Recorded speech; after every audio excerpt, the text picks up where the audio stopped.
আসসালামু আলাইকুম। সকালে ফার্মের উদ্দেশ্যে বের হয়েছিলাম। যাওয়ার পথে আমাদের এখানে একটি হাঁসের খামার আছে, সেখানে গেলাম দেখার উদ্দেশ্যে। অনেকে হাঁসের খামার করতে চান। এর আগেও আমি বেশ কিছু হাঁসের খামার ভিজিট করেছি এবং হাঁস পালন কিভাবে করলে প্রফিট করা সম্ভব সেই বিষয়ে আমারও ভালো একটি আইডিয়া আছে। কাদের হাঁসের খামার করা উচিত এবং কাদের হাঁসের খামার করা উচিত নয় সেটা আজকে জানানোর চেষ্টা করব ইনশাআল্লাহ। আমরা আজ যে হাঁসের ফার্মে আছি এখানে প্রায় 10,000-এর মতো হাঁস আছে। যদিও ফার্মের মালিক এই টাইমে ফার্মে ছিলেন না, এর আগে ওনাকে নিয়ে আমরা একটা প্রতিবেদন করেছিলাম, তবে আজ আপডেট জানার জন্য আবার আসলাম।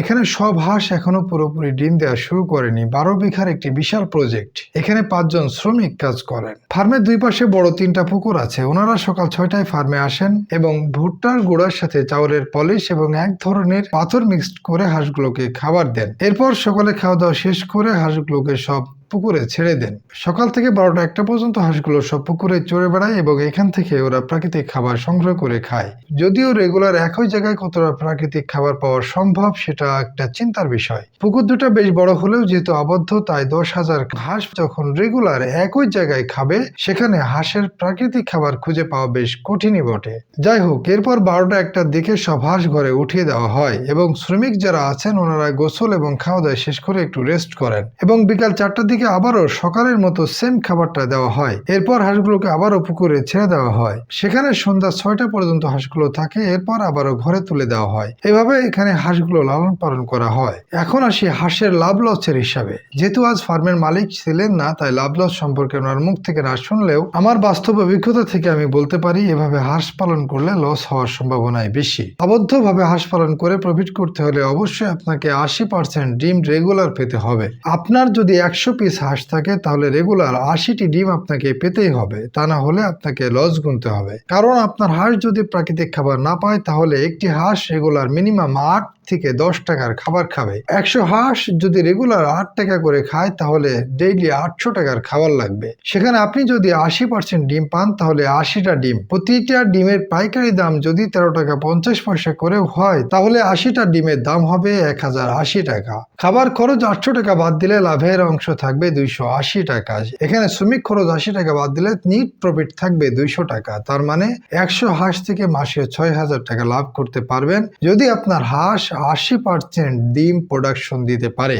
এখানে যদি আপনার ডিমের প্রোডাকশন 70% বা তার কম হয় তাহলে আপনাকে লস গুনতে হবে। তাই আবদ্ধভাবে হাঁস পালন কখনোই লাভজনক নয় যদি আপনি এক্সপার্ট না হয়ে থাকেন। অনেকে আছেন যাদের হাঁস 90% পর্যন্ত ডিমের প্রোডাকশন দেয়। তারা আবদ্ধভাবে হাঁস পালন করলে লাভ করতে পারবেন। আপনার আশেপাশে যতই পুকুর থাকুক সেখানে যদি প্রাকৃতিক খাবার না থাকে তাহলে আপনার খাবার খরচ বেশি লাগবে। হাঁস পালন করতে হলে আপনার ফার্মের আশেপাশে বড় বিল বা নদী থাকতে হবে যেখানে পর্যাপ্ত প্রাকৃতিক খাবার আছে, যেমন শামুক, ঝিনুক, ছোট মাছ, এগুলোই হাঁসের মূল খাবার। সেক্ষেত্রে আপনার খাবার খরচ 20%-এর নিচে নেমে আসবে এবং আপনি যদি 70% বা তার নিচেও ডিম পান তাও আপনি ভালো প্রফিট করতে পারবেন। তাই হাঁস পালন করতে হলে আপনার এলাকায় যদি পর্যাপ্ত নদী থাকে এবং সেখানে শামুক, ঝিনুক থাকে তাহলে আপনি কেবল হাঁস পালন করে প্রচুর লাভ করতে পারবেন।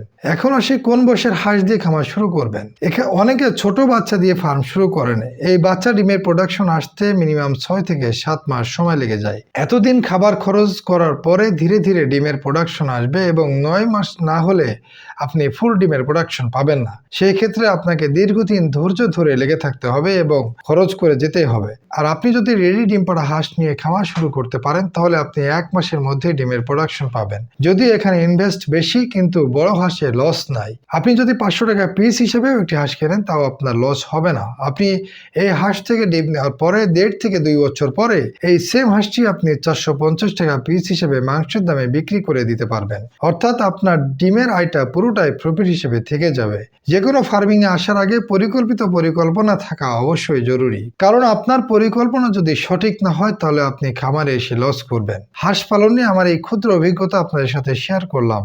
আপনারা চাইলে আমি আরো কিছু হাঁসের খামার ভিজিট করব এবং আপনাদের আরো কিছু ইনফরমেশন দেওয়ার চেষ্টা করবো ইনশাআল্লাহ। সবাই ভালো থাকবেন, সুস্থ থাকবেন এবং অ্যাগ্রো ভিলেজের জন্য মন থেকে দোয়া করবেন।